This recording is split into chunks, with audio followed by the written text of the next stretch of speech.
Ladies and gentlemen, boys and girls, children of all ages, I'm CK3 and welcome back to Crusader Kings 3.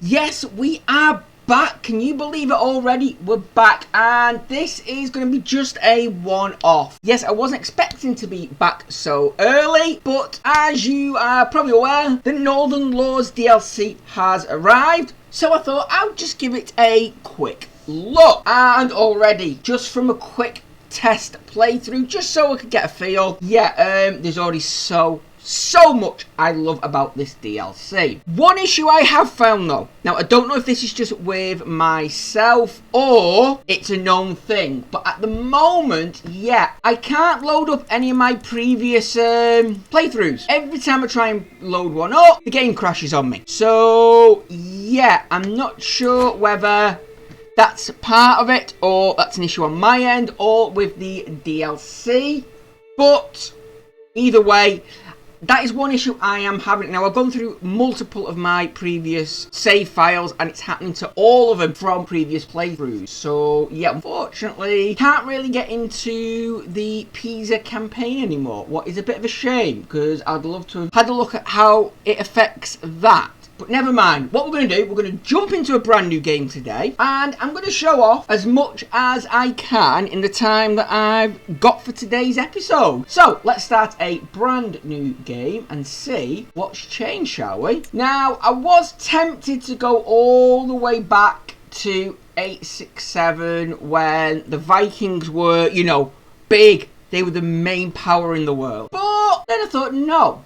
How about when they were about to be defeated, when they were nothing more than remnants? What we're going to do is, we're going to go in 1066. We're just going to leave it at the one that it suggests for now. And of course, because there's so much, we're going to start and create our own character. Okay, so here is the map, and yes, we'll get to pick who we are. However, the first thing I did notice, now I don't know the entirety of it, but counties have now changed slightly. So if we just into counties view, just a moment. Now, straight away you may not notice anything, but if we just, the biggest ones I've noticed it on is Ireland. Yes, there are a lot more counties in Ireland, and that is a huge improvement. I do like that. Regarding duchies, the same duchies are there, but it's just the counties, so that is good. I do like that. And I'm not sure if Wales has picked up any extras. Maybe, but can't see any extra off the top of my head. But another one that has picked up is Iceland. Yes, Iceland now has multiple counties on it. So that is nice. It's gone from 2 to 4. What's really good. And again, I never really looked too much at this part of the map. So maybe there's a couple here. And I know there was some big duchies down in this area, but this does look like this is picked up a few extra duchies as well. And just in case anybody enjoys playing down this area, well, here we just a quick glance for yourself. You might be able to see any changes or not. Again, apologies, I don't know this part of the map well enough to be able to say where any new duchies have been added. But yes. Ooh, okay. Nice green. Ooh. Oh wow. Oh, that is nice. Was that always there, or is that new as well? I think that's new. I don't remember seeing that. What makes me wonder how much notice I was actually ever paying, but never mind. Canary Islands there. Yous are all pretty much the same. And there she is. There's Pisa. Lovely, lovely Pisa. Unfortunately, not being controlled by anyone who knows what they're doing. There's Spain and Portugal. Again, never really looked too much at the counties. I was more duchy-wise. So, I'm not sure. But anyway, let's get on with where we're going. Because today, we're going to be concentrating on the Vikings. So, as you can see, yeah, the Viking faith has gone down to barely nothing. In fact, they've only got one county, I think, on the entire map now that is their full religion. So, that's not a good sign. And if we go into cultures, yeah, the only Norse left is up in Iceland. So, with that being said, that is where we're going to be starting off today. So, Iceland, and we're going to be going as, not you, because you have a little underling here. So we're going to be starting down here as this chief. But we're not going to be doing that because there is so much wrong with him. So let's get in and create a brand new character, shall we? So say hello to Stein. I'm probably butchering that name, so apologies, but unfortunately I am no good at pronunciation of anything that isn't English, and I apologise. And I'm going to apologise now, otherwise I'm going to be doing it all the way through. So count this apology for every single mistaken pronunciation I make from here on out in this video, because, well, I'm going to make a lot of them. But say hello to Stein. That's his name, and that's what I'll be calling him. Now, Stein, he grew up an orphan. He didn't know much, and in the orphanage, he loved reading up on all things about Thor. He loved Thor and Odin and Heimdall and Loki and the rest of them. He loved reading all about heroic stories of the great Vikings of old, of how his ancestors used to live and rule the known world. And, well, he was being forced into being Catholic. And so growing up, he taught himself how to fight. He learned that how a true Viking should be. So, he became a brilliant strategist. He became wrathful and brave. And as he grew up, he realised his natural hair and beard and colour just wasn't quite Viking enough. So, as he grew, he made a decision. He decided he was going to change. So, he managed to darken his hair. For some reason, 90% of Vikings always seem to be depicted with darker hair. Don't know if that's true really, but yes, every time I've looked at it, I've always got Vikings with dark hair. Anyway, so with that, he then looked at different hairstyles, and he realised there was a fair few new hairstyles that had been added. I mean, he had looked through and, you know, he thought, oh, I'm young, I'm new, I will go with a nice young one. But then he thought, no, it's too young, too immature. And he thought about going for an old berserker. But then he wasn't a berserker yet. He's pretty young, he's only 18. So, yeah, he then saw the image of one Viking who he really liked, with long, flowing hair, braided on both sides to highlight the face. And he really thought that made him stand out.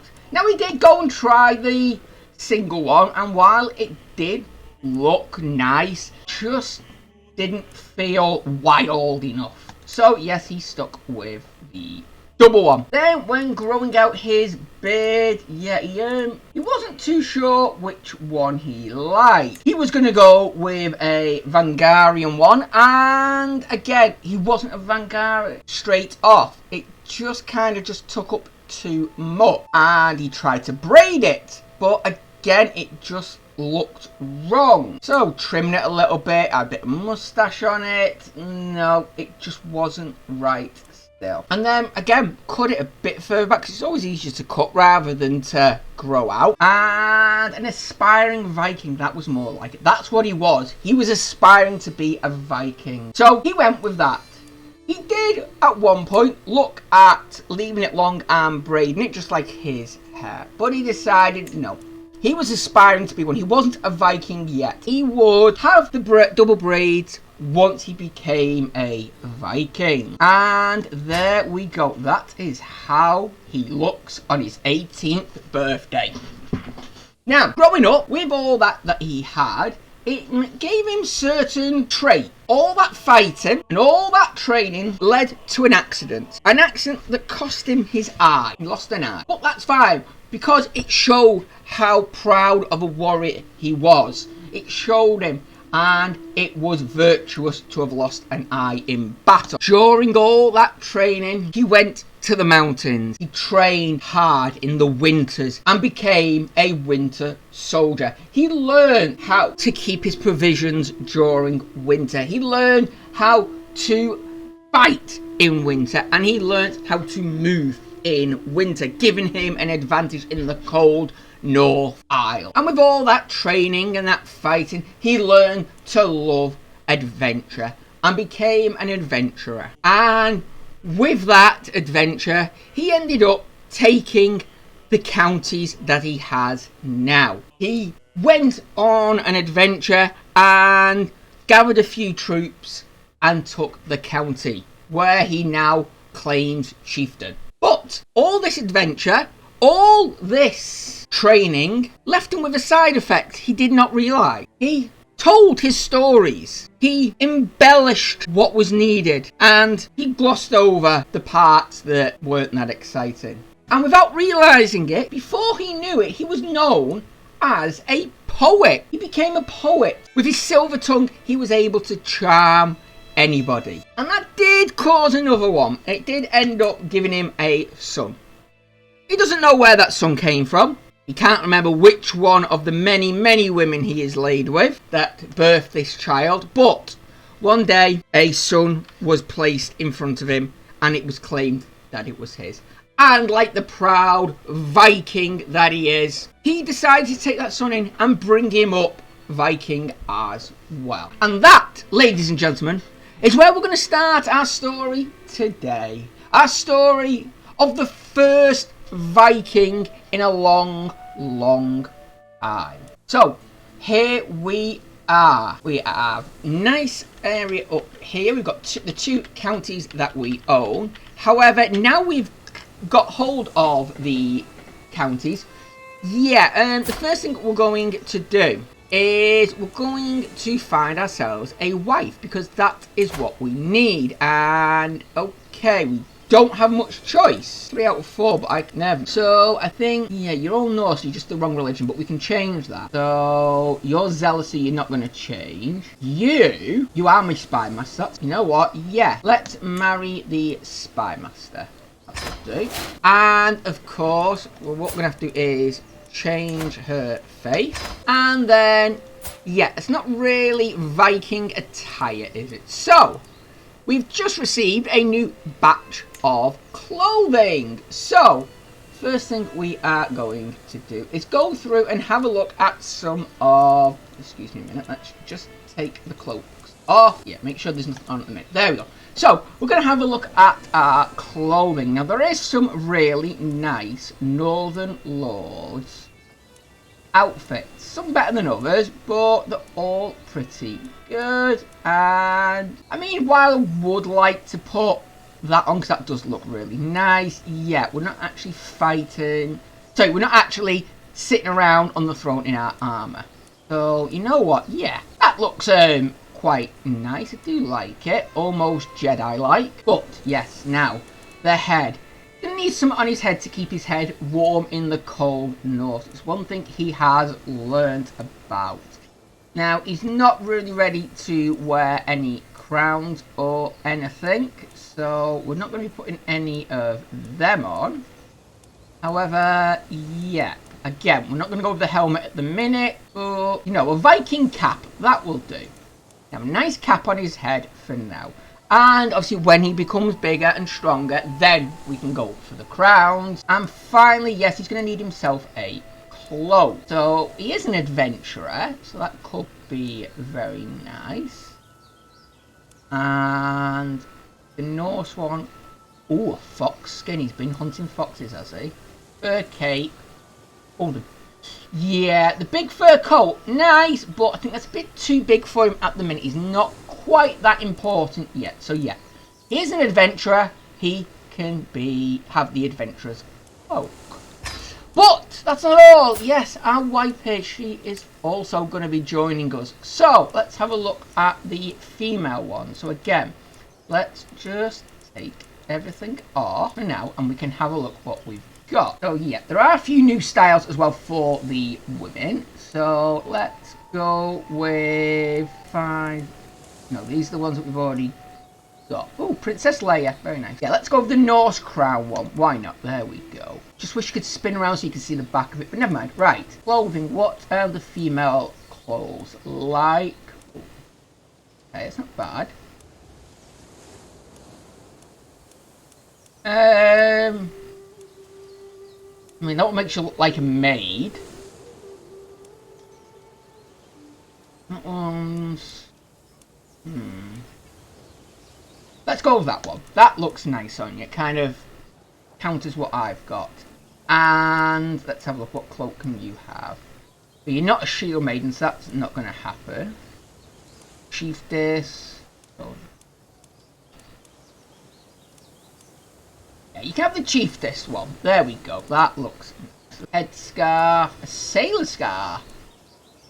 Full fur-lined cap. Headdress. I mean... to say chiefess, trader, oh yeah, no, we're not going to do anything. I think the fur one, nice woolly fur hat with spikes in it. There we go.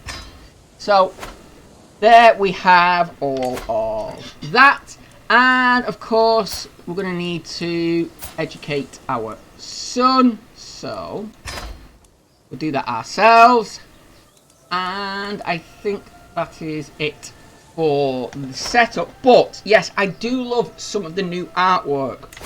As you can see there, we've got the new throne room for us. Plus, if we end up going over to the council, yes, look at all that beautiful, beautiful artwork there. The only one who I think has got a bad deal is the Chancellor.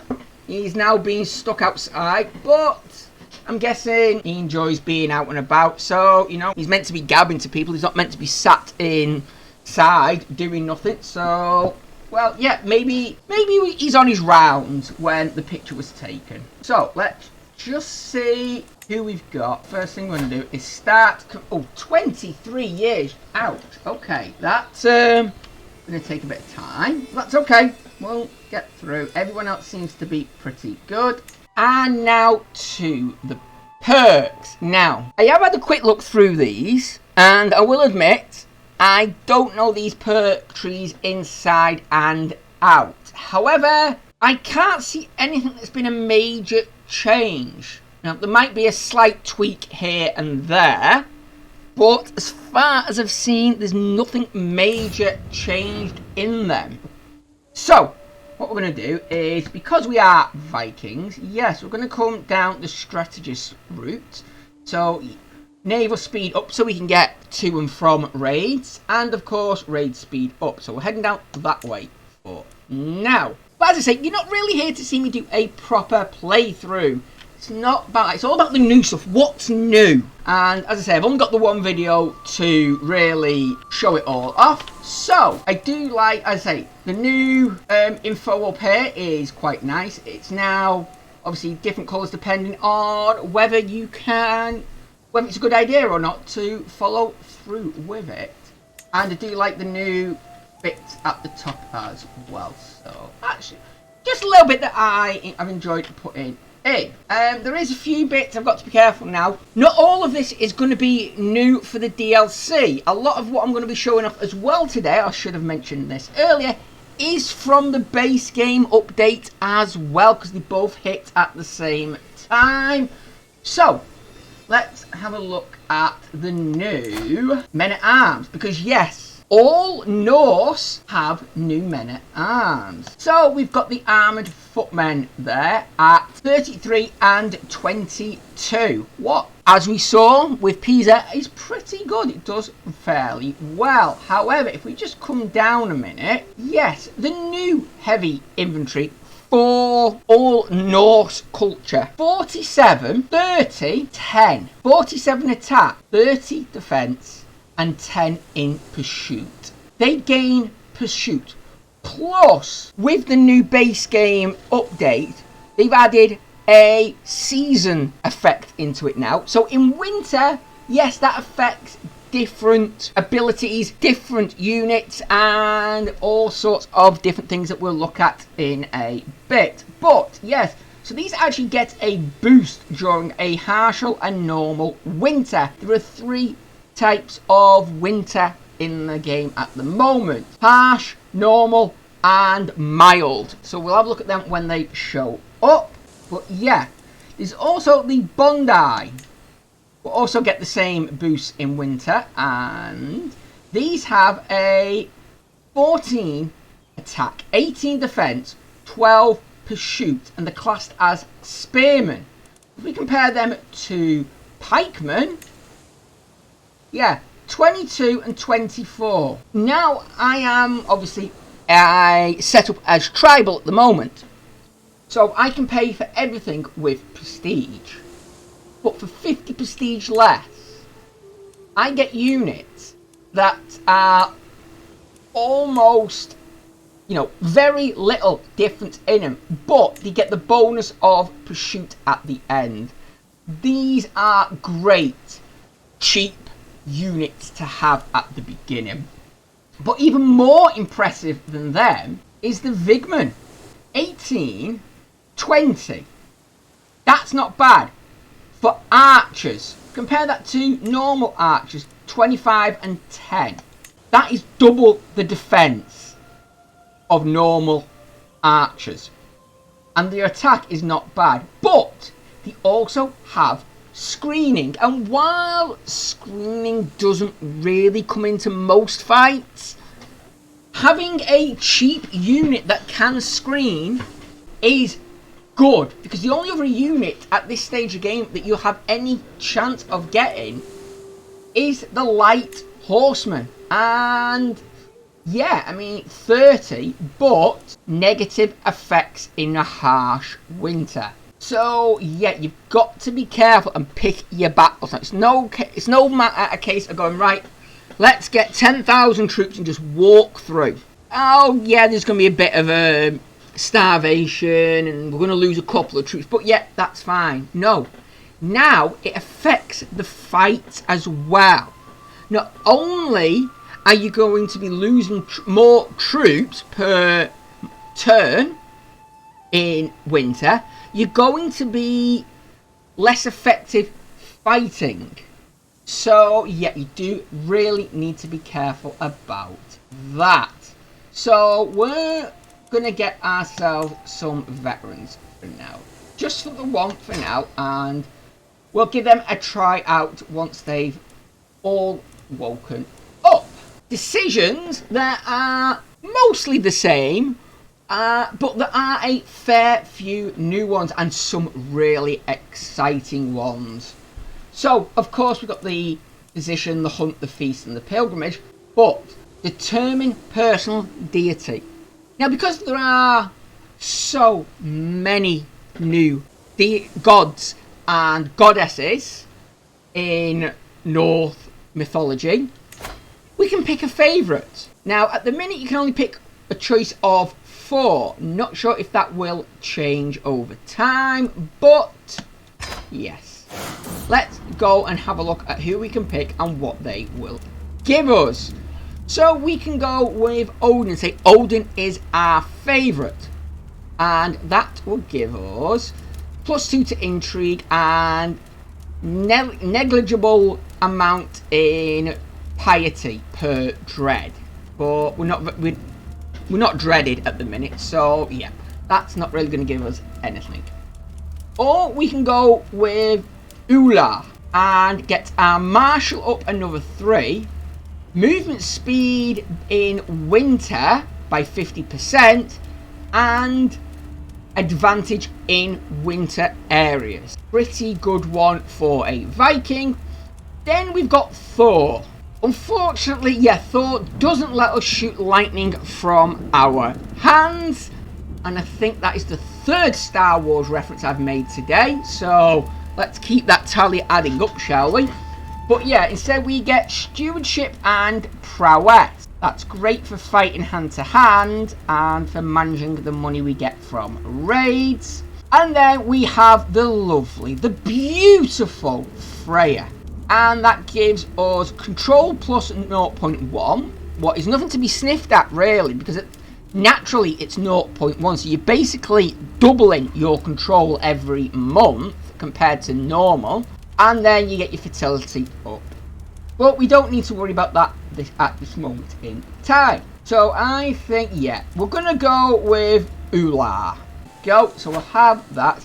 And to celebrate, you know what, let's hold a quick feast and see if there's anything new. Because yes, there are a number of new events in every choice you make. So we'll see what there is there to do. So yeah, feast has now begun, and lovely new background artwork for this, and that looks more like a Viking feast to me. One other thing as well that is new, because I am a poet, yes, thanks to that perk, I can now send poems to people. And depending on what's going on in their lives, what's happened, and how things are, depends on what you can send and how well or bad your chances are. So we can send one about his legacy, because he's apparently done something worthy of it, or he's had a little bit of strife in his life, and we can send one regarding that to hopefully try and cheer him up. Or we can just send one insulting him. Yes, if you really, really want to annoy somebody. And there could be a few reasons why you'd want to do that. But yeah, if you want to insult someone, you can send poems to purposely annoy them. Here we go as well. Another one down here. The Scottish King. He's got about mourning, so he's probably lost either a child or a parent or even his spouse. So, you know, there's something there that he's lost. So again, all poems are personal to the person you are sending them to. Okay, so the feast is over, but unfortunately, yeah, no new events during that one. So we'll give it another try later on. And yes, as you may notice, the map has started to change a little bit. We are in November, and you'll start to see, yeah, some white stuff appearing on the map. There is now snow. So just at a glance, you can have an idea of what type of season it is and how strong or mild it is. So we've got down here, we've got a mild winter. So yeah, plenty of green with a little bit of white.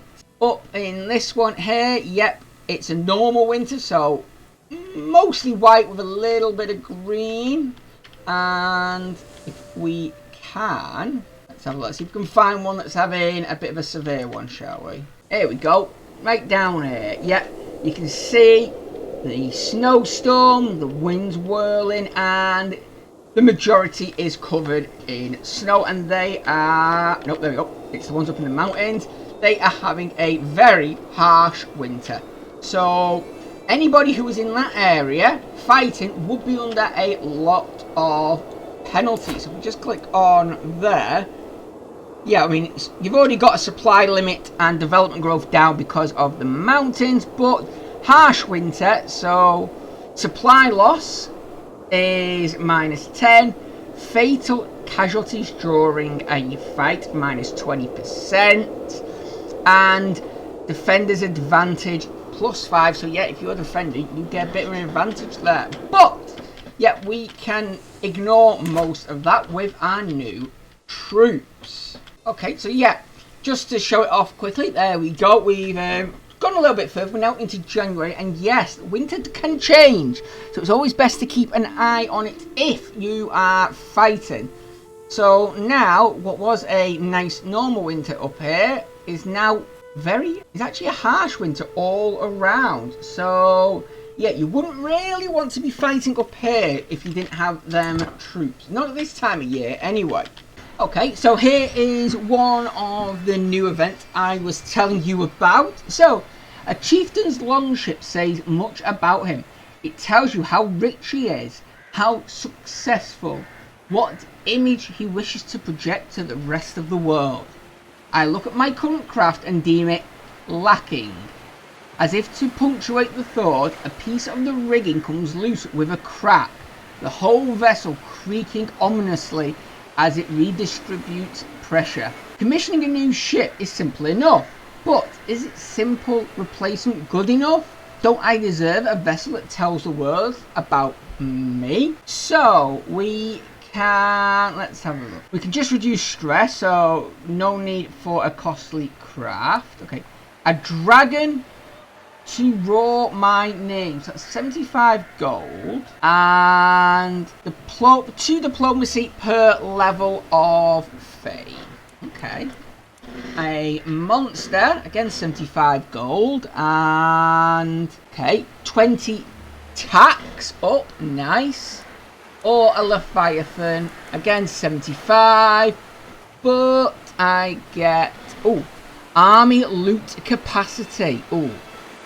Okay, so what do we want? You know what, we've been doing a lot of raiding, we're going to be doing a lot of raiding, so let's go with the Leviathan, I think. Okay, so time has moved on again, and we've now got a new decision that we can do. We can raise a Runestone. So, gain some piety and prestige for it, and I get to pick where to put it, and it gives me loads of nice boosts. So, yeah, there's 3 ways you get to raise one. So, either a deceased ancestor, so it's the first thing you're going to be able to do, obviously, when your leader dies. Whether we've recently conquered a new territory or if we've gained a rank. Well, we've just conquered a new territory because I'm just trying to quickly spread and get one of the new abilities that the Norse have. So, yeah, let's raise that Runestone. That is fine, and yeah, I've only really got the one option, so let's do that. And where shall we put it? Well, let's have a look. What's it going to give us? I mean, it's 50 years, so control, is it just control growth? Yes, okay. So let's put it in Vesterland, I think. Yeah, let's put it in Vesterland, that'd be nice. Okay, so although he is nothing to do with me, yeah, the dueling system is back. I've been waiting to show this off, but yeah, because he is a fornicator, we can challenge him to a duel. But not only can we just go and duel him, you know, trial by combat, yeah, we get to pick what type it is. So we can duel him to the death, we can duel him for gold, for a weak hook, or just to humiliate him. So yeah, you know what, I think just for fun we will, actually no, we need the gold, so pay up. Okay, so yeah, so if we send that challenge now, because there's no need to kill him off, it's not going to do us any good or not. And here we go. Now, unlike in Crusader Kings 2, duels aren't just a roll of the dice where you go, right, your prowess is 7 while mine is also 7. Right, we'll both roll a dice, whoever gets the best outcome wins. No, you can actually influence the outcome. So we arrive and we set up and we get ready, so it's just a one-on-one duel. May the best man win. So the first stage is he rips his top off apparently, and then we get into the fight. So we paid a sudden twitch and the bout begins. So now we get 3 options. So we can throw dirt in his eyes, and then it gives a thing what he's done and how it's affected it for him, and then we get a choice and see how it's going to affect us. So if we throw dirt in his eyes, we're not going to increase our likelihood of success, but we do have a low chance of picking up an injury. Although what he has done has given a medium chance and a high chance. So, okay. Let's see how you like a sculling. So we can headbutt him. And again, quite a risky move, but it could be high risk, high reward. Or we can insult him, what then gives him taunted. Gives him 5 stress to gain. But that's about it. And we risk getting injured. So you know what? Let's go and smash his head in with our head. See how that plays out. So battle aside his sword for a critical instant. I step aside his guard and bring my skull down on his with a sickening crunch. One moment we're fighting, the next there's a cry of hallelujah. My eyes stinging, my vision blurred, and my mouth tastes of hurled dirt. My form is deteriorating fast, with numerous exploitable gaps, and his stance is a disaster. We're evenly matched, with victory balanced on a knife edge. So, have at thee, just die, so we can just go in wild and crazy. So, yeah, let's see. Yeah, he threw mud at us. So, yeah, it's not really done much in that sense.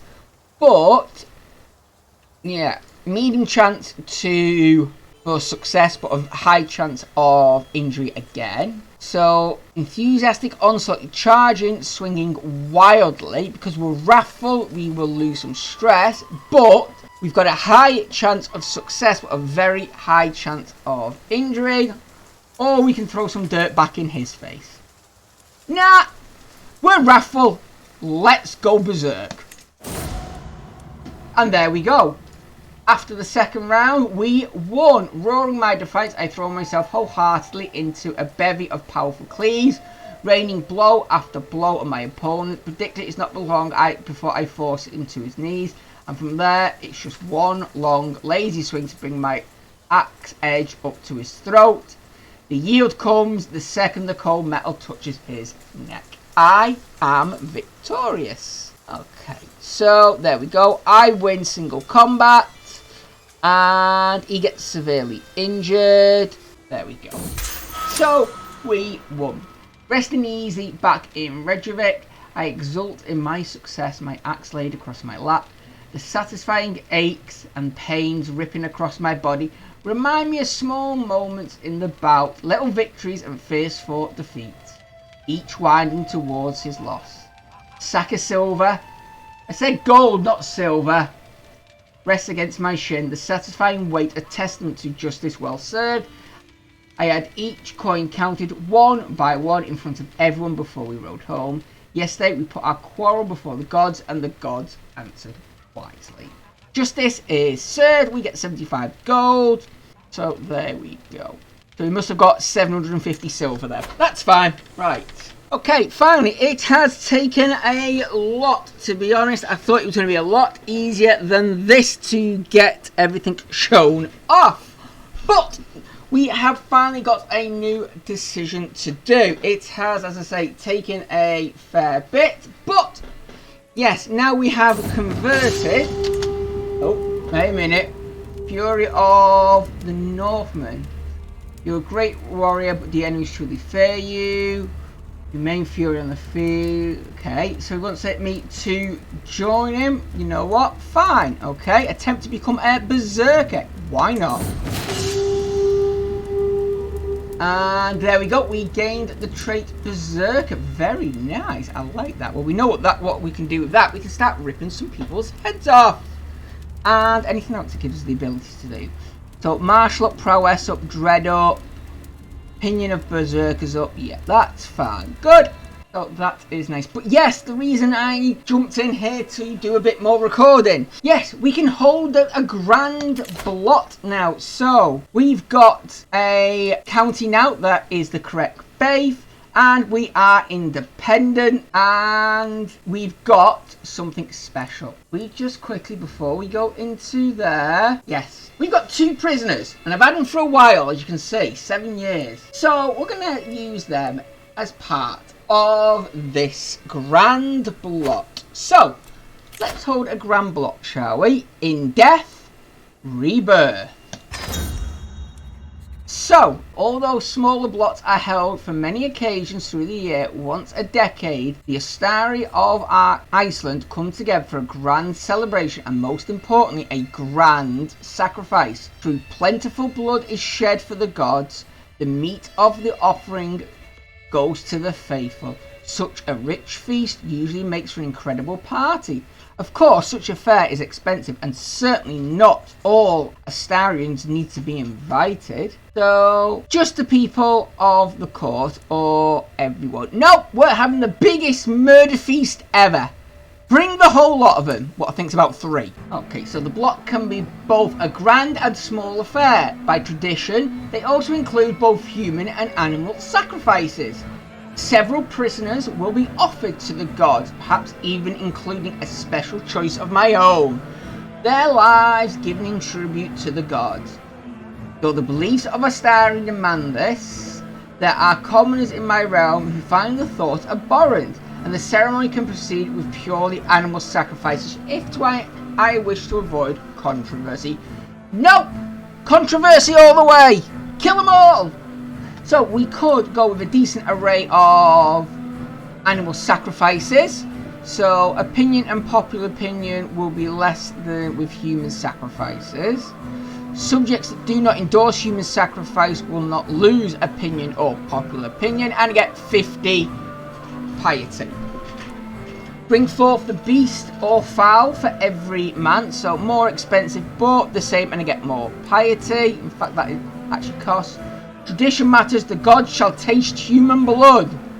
So, opinion and popular opinion with Astari will be on par with magnificent animal sacrifices. Subjects will lose subjects who don't endorse human sacrifice will lose ample opinion. 100 piety, and I can designate a chief sacrifice from among my prisoners. Yes, that is why I was keeping them in prison. Or only the finest of sacrifices will do. So again, opinion with Astari will be as high as it can be. Subjects that don't endorse human sacrifice will lose a lot of opinion. 250 prestige, piety, and again, I can pick a designate. So yes, only the finest sacrifices will do. Man and animal alike. The temple is filled, past bursting, with happy, cheering Astarians, all roaring as a pack of fearsome-looking prisoners and magnificent livestock are marched to the altar. The first sacrifice thrashes ferociously as the Godar throttles his life away, the light in his eyes lasting till the first animal is slaughtered. Human corpses to the hanging tree, animals to the cooking fire. All gore is collected in a bowl, and Godar uses it to paint the walls of the temple inside and out. Truly a spectacle worthy of the gods. To Odin, to Freya, to Norjor. So I get 50 opinion up from her. 250, yeah. Every invited Astari gets 30 opinion. Went to a grand sacrifice for 7 years. Nice. Popular opinion, very good. Right. Every realm character who does not partake in human sacrifice loses 50. Okay. Time to rub with the commoners. Let's have a look. Okay, so what's the difference? I think has happened doesn't change, but instead I went to people's grand sacrifice. Popular opinion 50. So 30 or 50. Yep, let's go with the 50. Might as well keep everybody happy. Okay, so say hello to Borg. We've had to make a little sort of change because, yeah, I kind of misread something. So I was unable to show it off with our previous character. And I've had to come and start again in the early start date to be able to show this off for you. So the whole point was going to be to end it. I was going to build up, take over Iceland, then decide, nope, we're going to go on a nice little adventure all the way back over, take Upland, and that would have been the end of it. Nice, short, fun. But it's been several hours since I last spoke to you. And I'm not going back to try again and re-record everything. So I decided the quickest thing to do was go in, start a new one at the early start date, and then get up to where I can show it. So, yes, we can now go on adventures ourselves. And it does take a bit to get there. So, the first thing you need, just to make sure, and this is one of the things that I didn't realise at the beginning, you need to have the Vangarian trait. If you haven't got that, as far as I'm aware, you cannot go on it, on one. Once you've got that, you of course need to be tribal. And, this is the key bit what I got wrong, you need to be in the tribal era. If you were beyond the tribal era, as we were moments ago for you, or several hours ago for me, then you cannot go on adventures. So, what is an adventure? Well, I'm glad you asked. So, if we click on here a minute, yes, it will tell us here. So, you're able to declare an adventure for the duration of the tribal area. This type of war is available to allow you to start a new life in a distant land, far from the cold shores of your homeland. Successful adventures will not only relocate your realm to foreign location, it will also leave your existing lands independent, including your vassals. Your first adventure undertaken as a North German ruler will also call on additional troops from own, same faith, same culture counties in mainland Scandinavia to help you conquer your new home. Okay, I understand. So, where are we going to go? Well, there's only one place to go. We need to head back to Italy because, yes, poor Pisa down here, it's looking very sad, isn't it? Pisa, I'm sorry. Yeah, you're not doing too good, are you? So, what we're going to do is we're going to come down here and we're going to be taking Pisa. Now, what we need to do is, it is under war, and there it is, the adventure. And there is the bit that I misread. This Callus Belli is never available after the tribal era. I assumed when I read it the first time that as long as we were tribal, then we were good to go. But no, we have to be tribal era, so whoopsie. So let's say yes to that, and where are we going? Well, of course we know where we're going. Unfortunately, yet you can't take full kingdoms. The highest level you can take is a duchy. So we're going to go, just for a bit of fun, we're going back and we're going to take Pisa, and then we're going to start to expand from there. Now, before I do that, I want to just check something. Could we possibly go after the Pope? Nope, he's too far away from us.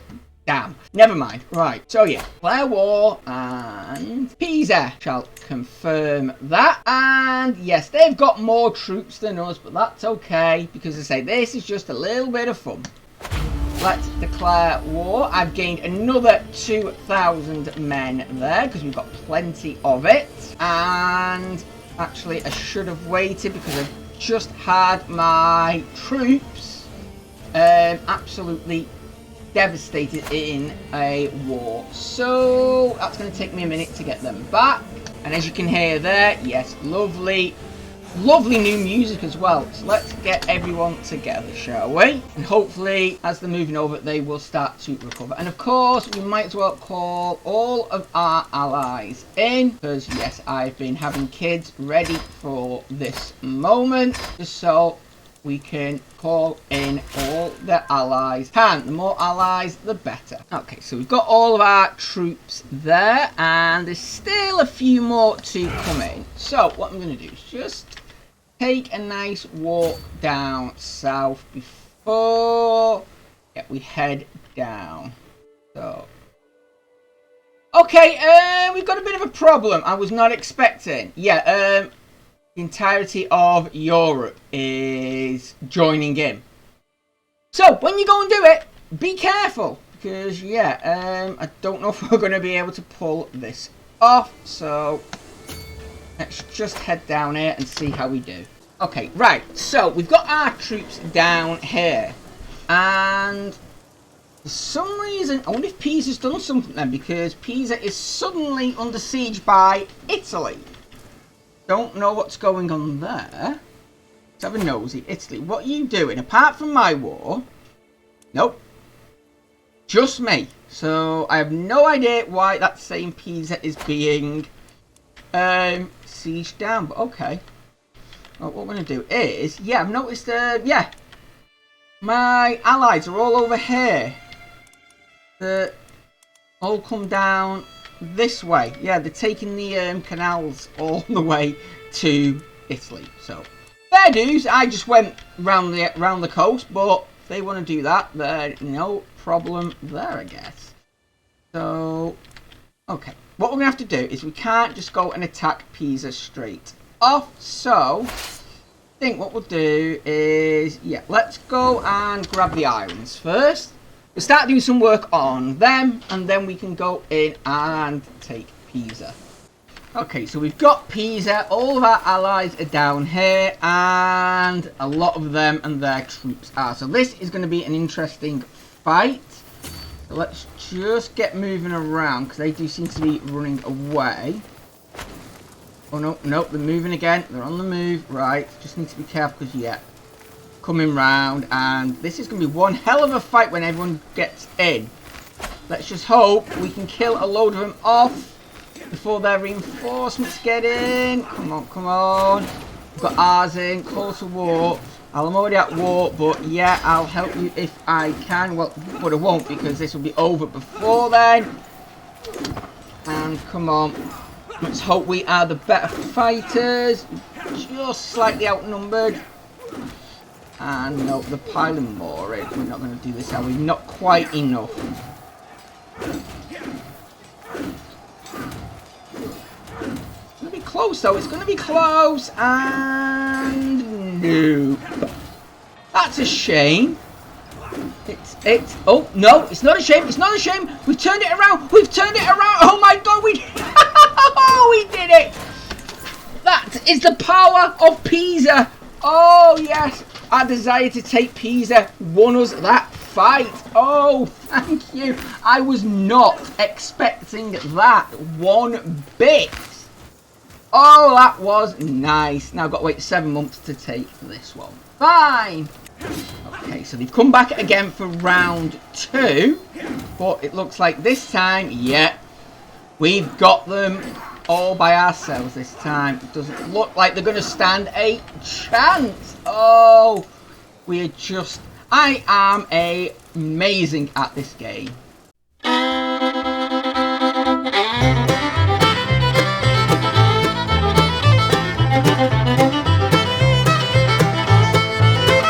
Okay, well, I have been in prison, so that will be the end of that, unfortunately. But you know what, ladies and gentlemen, I think you get the point. This is the Northern Lords DLC and the new update for the base game, and I've got to say, I've enjoyed it. I do really enjoy this. Yep, there we go. So, yeah, okay, it didn't quite work out, but then again, trying to rush in and get everything shown off for a one-off quick episode where there's way too much in this to go into it and show it all in detail. I would have to literally do a mini-series on it. And as we've just done a long series, I think it's a bit too early to bring this back. But, yes, there it is. It's fun. It's great. It actually gives you now a reason to play up as the Norse and as a tribal. It gives them more flavour. The artwork is brilliant. The seasons are great. And, yeah, what else can I say? It's absolutely wonderful. It's definitely worth picking up if you can. Yeah, if you like Crusader Kings, you're going to love this because there's so much it brings to it.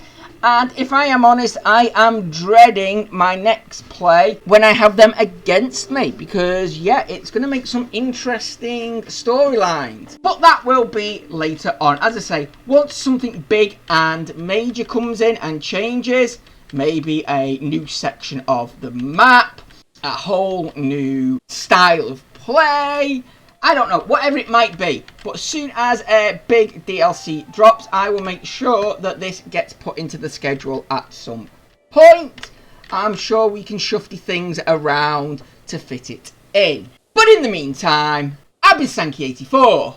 This has been a quick look at Crusader Kings 3 the Northern Lords. Thank you so much for joining me. Look after each other, and until next time, goodbye.